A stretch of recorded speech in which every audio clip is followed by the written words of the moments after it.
ორი თუ სამი მხოლოდ მუშაობს. იყავით თუ არა ასული იქ სადაც არის დაკეტილი და მე ვიყავი გადაღებაზე და დაკეტილია ყველა და ტექნიკა უსადებროდ არის, ირაცხობილი. არასდროს მონეზეც კი არ არის. მე თქვენ ვიყავით, მაინტერესებს ასული პრობლემა. ამგებრები თქვენ ეცადათ, ამგებრები თქვენ. გავიგე, შემოყარდა, არასდროს რომ არის. რატომ არ მუშაობს ეს შეკითხვა ის ბუნებრივია, ხო?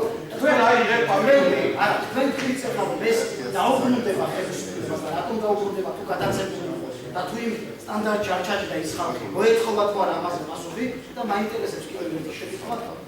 თქვენგან რამდენად მოსახერხებელია და მოსაზრები იქნება რომ ამ ორმა შეფუთალმა მიიღოს ეს გლეხისგან მანდატი რაც არის დარჩენილი. კი ბატონო, დიდი მადლობა. იპასუხებ.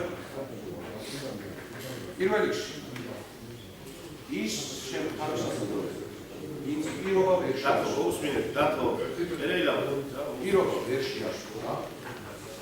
ანუ დათმობაში მას არ ჰქონდა დამხარისხებელი და სხვა აქტიური ავტორიტეტი რაც უნდა ქონოდა. ანუ სახელმწიფოს წინაშე დაარღვია პირობა. მისანი არის გაიგო ამ გადაცემის რომ ეს დანგრეული ჩამოშლილი ორგანიზაციები, დაწესებულებები, შენობები რაც იყო იცი ამოქმედებული იყო ამოქმედებს წეგან არ გასული რომ უკრაინის 35 ბაზის 35-20% ზუსტად ამის გამო გავხარ. მივდივარ ხარ რომ ეს არის.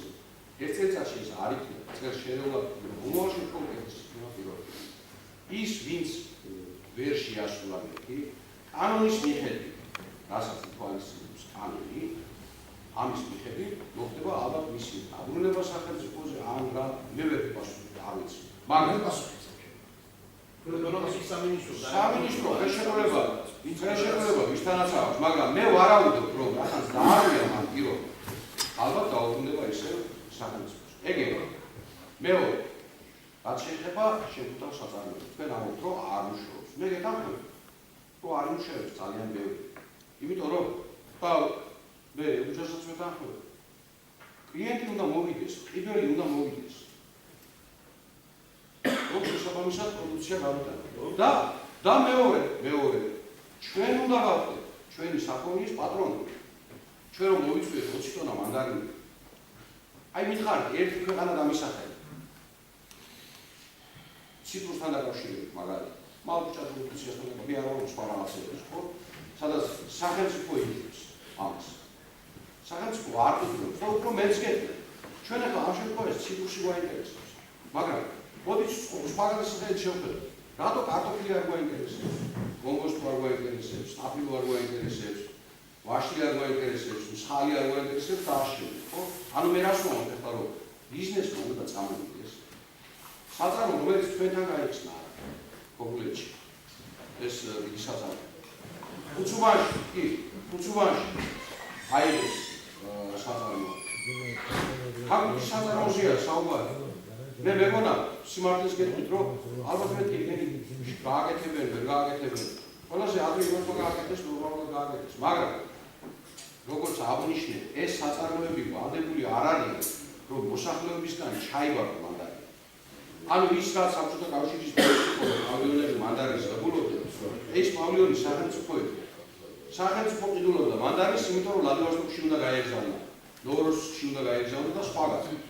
რა თქმა უნდა, ეხლა სახელმწიფო არ ერევა ამ საკითხში, უბრალოდ რაღაცა პირობები, მექანიზმები უნდა შექმნას ამისთვის.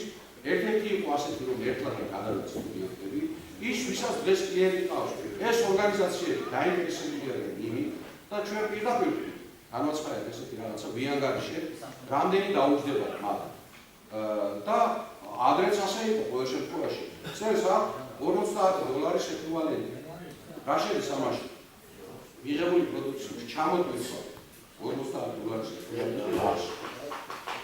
სოლიდარული კაცი მიუტანს მანდარს. ამან უნდა ჩამოტვირთოს. დააყენოს მასზე, დააკალიბროს, დაახარისხოს. შემდეგ შეუბადონ პალეტზე უნდა დააწესოს ეს წუთები ალეგრინა შეკვეთს. აი ამ მოსახლეობისთვის ის პავილიონი იღებს ამ თარგმანს. და ის რომ პავილიონი ვერ მუშაობს, ვერ ავამბობ ყველა პავილიონი მუშაობს. ვერ მუშაობს, იმიტომ რომ კლიენტი არ არის.